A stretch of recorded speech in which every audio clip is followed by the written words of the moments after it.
Drugs పై America సైన్యం భారీ operation నిర్వహించింది. డ్రగ్స్ రవాణా చేస్తున్న సబ్మెరైన్ పై అమెరికా ఎయిర్ స్ట్రైక్స్ చేసింది. ఈ దాడిలో డ్రగ్స్ తో నిండి ఉన్న సబ్మెరైన్ ధ్వంసమైంది. సబ్మెరైన్ లో ప్రయాణిస్తున్న 2 ఉగ్రవాదులు చనిపోగా మరో 2ని అమెరికా సైన్యం అదుపులోకి తీసుకుంది. సబ్మెరైన్ లో ఫెంటనైల్ తో పాటు ఇతర నార్కోటిక్స్ ఉన్నట్లు యుఎస్ ఇంటెలిజెన్స్ ధృవీకరించింది.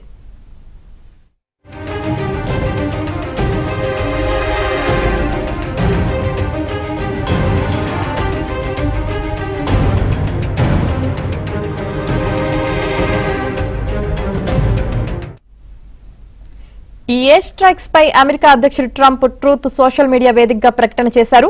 పెద్ద మొత్తంలో డ్రగ్స్ రవాణా చేస్తున్న సబ్మెరైన్ ను ధ్వంసం చేయడం గౌరవంగా భావిస్తున్నానని తెలిపారు.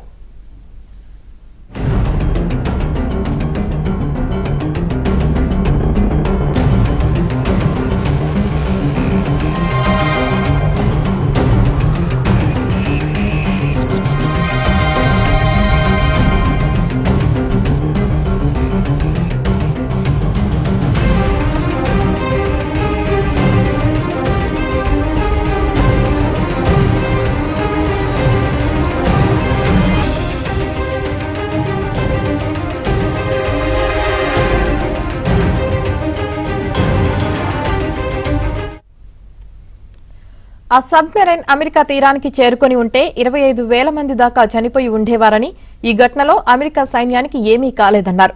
తన దృష్టిని దాటి భూభాగం నుంచి కానీ సముద్రం నుంచి కానీ డ్రగ్స్ అమెరికాలోకి రాలేవని స్పష్టం చేశారు.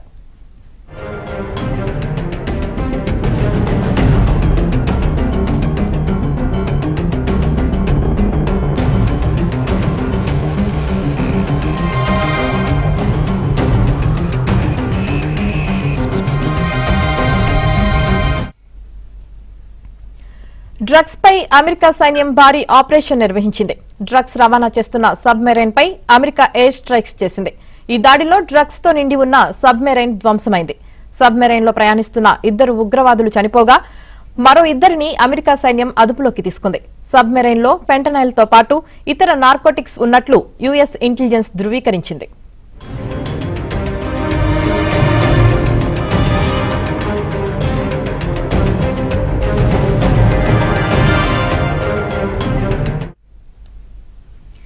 ఈ ఎయిర్ స్ట్రైక్స్ పై అమెరికా అధ్యక్షుడు ట్రంప్ ట్రూత్ సోషల్ మీడియా వేదికగా ప్రకటన చేశారు. పెద్ద మొత్తంలో డ్రగ్స్ రవాణా చేస్తున్న సబ్మెరైన్ ను ధ్వంసం చేయడం గౌరవంగా భావిస్తున్నానని తెలిపారు.